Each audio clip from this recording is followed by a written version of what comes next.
I would like to address you this evening on the judgment handed down by the Constitutional Court on Friday last week.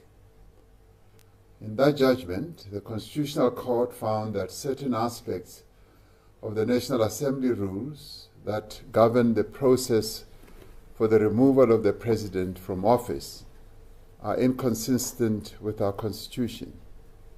The Socialist. The third faction that is not good for the country are the Socialist type.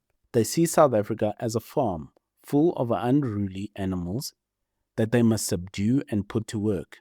Perhaps we call it pala, to make us all beasts of burden, working each day, not thinking too much, and of course, making them the rich ruling elite. Wow! South Africa is their property in their minds. They own the land, the resources, and they own the people.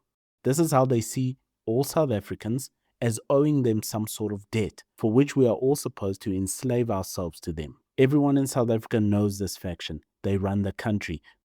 We are here from the ANC, one love, one family, from the ANC. They are the ANC government and the tripartite alliance, from Cyril Ramaphosa to Fikile Mbalula, Solly Mapaila to Zingisa Losi. This is who runs this country. The Socialist has one man that needs to be highlighted as the typical or main figure in this faction. He is the man or hand behind the power always, at least for the past 15 years, in my opinion. The main figure in this group in South Africa today, in my opinion, is a man called Gwede Mantashe, Satan's Teletubby as I call him. Samson Gwede Mantashe is a veteran South African politician, trade unionist, and the current national chairperson of the African National Congress. Born on June 21, 1955 in the Eastern Cape, he has been a central figure in South African labor and political circles for several years. He is for me the figure of the socialist faction in this country. Let's be clear right from the beginning. Socialism does not work. In the early 1930s, millions of Ukraine's people died in a devastating famine. Known as the Holodomor, it is one of the most tragic chapters in Ukrainian history. When Ukraine became a part of the Soviet Union in 1922, it was the country's breadbasket, thanks to its fertile fields of wheat. In 1928, Soviet leader Joseph Stalin introduced collectivization, which was supposed to unite privately owned farms into state collective farms called kolkhoz. The Soviet leadership argued that collective farms would be more effective and produce a surplus, which would feed industrial workers. As many Ukrainian peasants were not willing to hand over their land to the state, their fields were confiscated. Many of them were sent into exile or abandoned their homes. In 1932, the government's quota on crops was raised significantly, and farmers were expected to harvest more than before. For many, it was a target that was impossible to meet. What grain they produced was confiscated with nothing left for them or their families. Farmers who hoarded their crops were often punished or executed. The exact number of people who died in the famine of 1932 and 1933 is still not known. Historians estimate that between 3 and 12 million people perished, most of them ethnic Ukrainians. For decades, the existence of the famine was denied by the Soviet Union.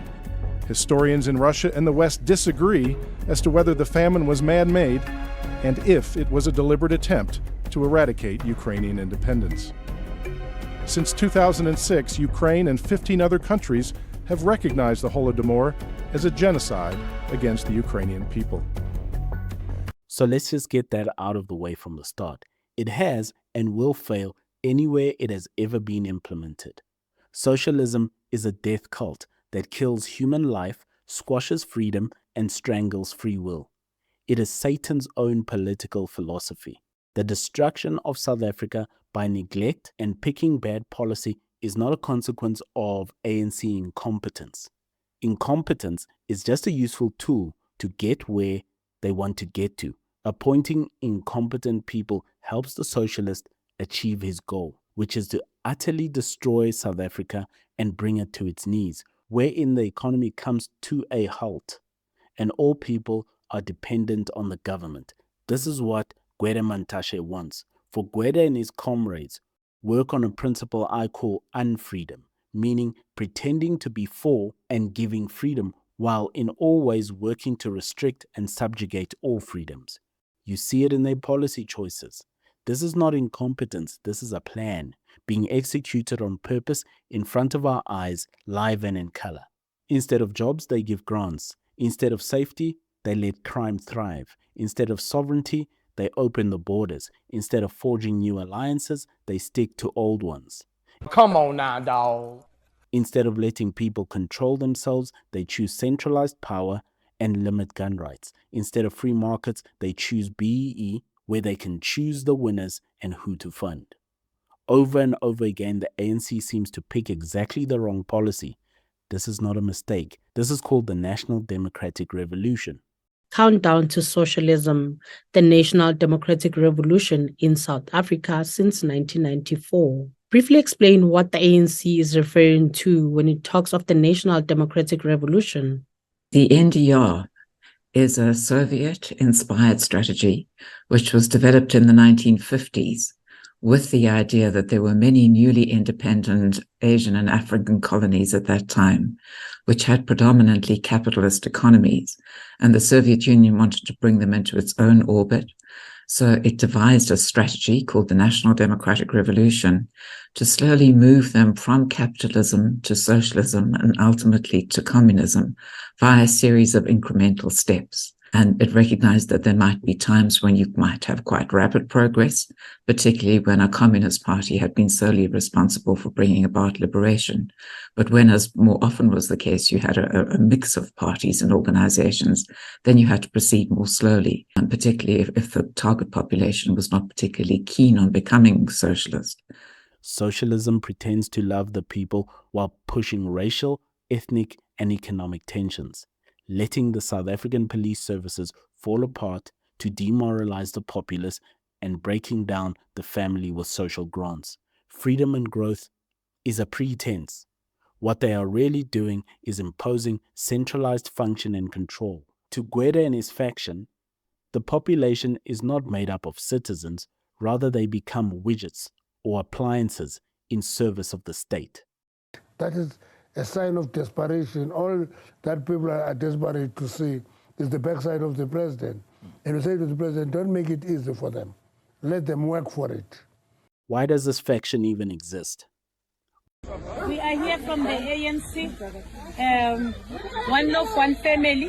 When the ANC began, they were mainly made up of educated men of capitalist ideology and some of royal lineage. Their lobbying and activism on behalf of the black population, mainly Xhosas at that stage, had stalled and fallen on deaf ears. When the generation of Nelson Mandela and others came about, they wanted to stop just writing letters that would otherwise be ignored by the South African regime. The only people willing to help them fund their movement was the communist USSR.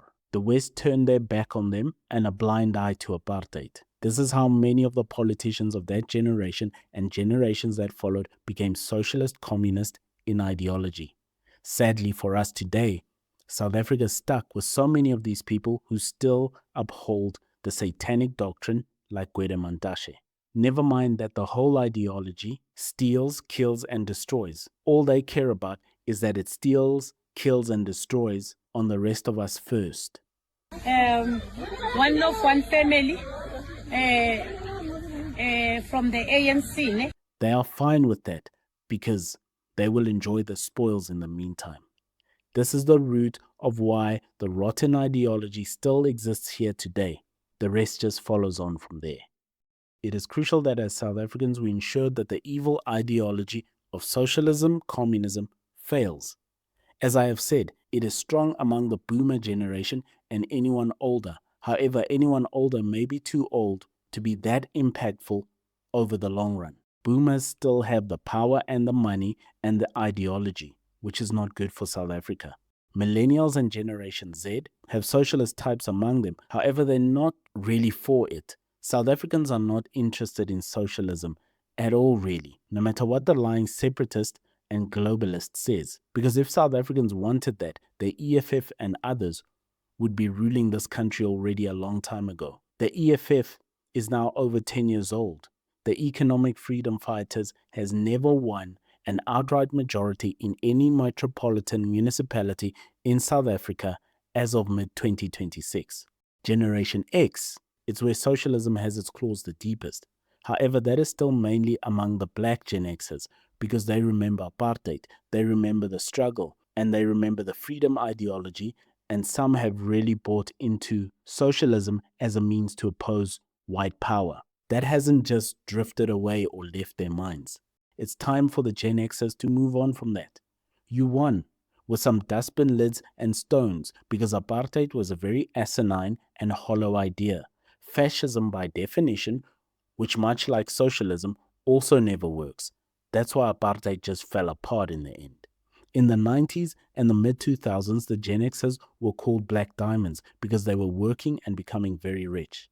Many did and still are. For this reason, I think they can be convinced out of socialism easier than one may at first imagine, because they too have not voted for the EFF en masse or as a bloc.